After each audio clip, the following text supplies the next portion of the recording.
আসসালামু আলাইকুম। কেমন আছেন সবাই? আলহামদুলিল্লাহ, আল্লাহর রহমতে ভালো আছি। এই যে একটা বাটির মধ্যে দেখতে পাচ্ছেন রসুনের এই পাতাগুলো হচ্ছে রসুন পাতা। আমার শাশুড়ি মা আমাকে বলল আজকে কোনো ভাজাপুরি হবে না, আজকে খিচুড়ি রান্না হবে ইফতারে, আর হচ্ছে যে এই পাতাগুলো আমাকে ভর্তা করে দাও, কারণ আমার শাশুড়ি মার মুখে রুচি নেই, কিছু খেতে পারে না, সেজন্য সে বলল ভর্তা দিয়ে আজকে খিচুড়ি খাবো।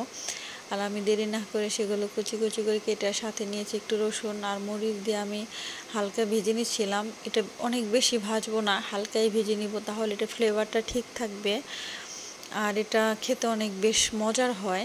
আমার শাশুড়ি মাকে আমি আরেকদিন বেটে দিয়েছিলাম, সে অনেক পছন্দ করে এই ভর্তাটা, সেজন্য আমি আজকেও তার জন্য বেটে দেব। আর এটা আমার এই যে অলরেডি ভাজা হয়ে গেছে, কাঁচা কাঁচাই থাকবে। দেখেন মাশাআল্লাহ, কালারটা একরকমই থাকবে, কোনো চেঞ্জ হবে না।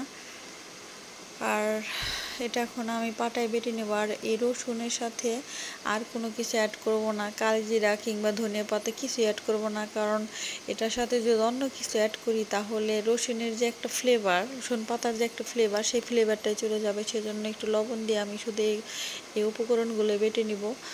আর এই ভর্তাটা খেতে বেশ মজার হয়। আমি পাটায় বেটে নিচ্ছিলাম। দেখেন মাশাআল্লাহ, কালারটা একদম সবুজ কালারে থাকবে। বাটা প্রায় হয়ে গেছে, আমি একটু নেড়ে চেড়ে মিশিয়ে নিচ্ছিলাম। এই যে আমার ভর্তাটা অলরেডি হয়ে গেছে, ভর্তা বাটা হয়ে গেছে। এখন হচ্ছে এদিকে রান্না বসিয়ে দিছিল আমার শাশুড়ি মা। আজকে তেমন কিছু রান্না হবে না, কারণ খিচুড়ি হবে ইফতারে, সেজন্য আজকে হচ্ছে কোনো সবজি রান্না করবে না। রোজা রেখে আসলেও কোনো সবজি খাওয়া দরকার, সবজি বাট মানে মুখে রুচি না থাকলে যা বলা যায়, শাশুড়ি মা যেটা রান্না করবে সেটাই তো খেতে হবে।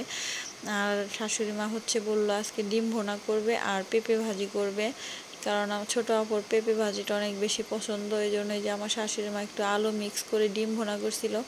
আর আমার শ্বশুর বাড়িতে আমি সবসময় দেখি ডিম ভুনা করলে সাথে আলু কেটে দেয়, এখানে এসে এটা আমি দেখেছি।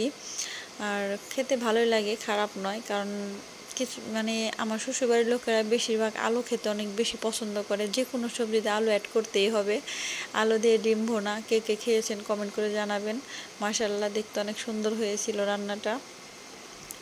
এখন পেঁপে ভাজিটা বসিয়ে দেবে। আর এই দেখেন একটা অবাক করার বিষয়, আমি বলেছিলাম না সব কিছুতে আলু অ্যাড করবে, সেজন্য পেঁপে ভাজি করছে, সেটার মধ্যে আলু অ্যাড করছে। আলু দিয়ে আর পেঁপে দিয়ে ভাজি করে নিচ্ছিল। পেঁপেটা একটু লাল হয়ে গিয়েছে, মানে পেকে গিয়েছে।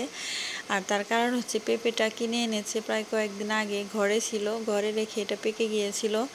আর খেতে হয়তো বা একটু মিষ্টি মিষ্টি লাগবে আমার মনে হচ্ছে। যাই হোক, পেঁপে ভাজিটা হয়ে গেছে অলরেডি। এখন ইফতারের জন্য যে খিচুড়িটা রান্না করবে সেটা রেডি করে নিচ্ছিল। আর খিচুড়িটা রান্না হবে হচ্ছে রাইস কুকারে বসিয়ে দিবে খিচুড়িটা। এই সব একে একে সব মশলা অ্যাড করে নিয়ে আমার শাশুড়ি মা হাত দিয়ে মিক্স করে নিচ্ছিল। এখন পরিমাণ মতো পানি অ্যাড করে কুকারে বসিয়ে দিবে খিচুড়ি। আসলে ভাজা পুরি কালকে খেয়েছে, এজন্য আজকে খিচুড়ি দিয়ে ইফতার করবে।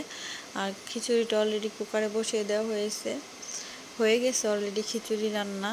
এখন আমরা ইফতার রেডি করে নিয়েছি। এই যে খিচুড়ি, সাথে ছিল সেই ভর্তা, আর ছিল এদিকে হচ্ছে এটা হচ্ছে আগের গরুর গোস্তের ঝোল রাখা ছিল, আর এখানে মুরগির গোস্ত ছিল, আর এখানে ছিল ডিম ভুনা, আর এখানে ছিল কিছু ফল কাটা, আর এখানে ছিল হচ্ছে এই যে এটা ছিল দই। এই তো, সবাই কমেন্ট করে জানাবেন কেমন হয়েছে ভিডিওটা। আর আল্লাহ তাআলা যেভাবে ইফতার করবেন সেভাবে শুকরিয়া জানাতে হবে। সবাই ভালো থাকবেন। আল্লাহ হাফেজ।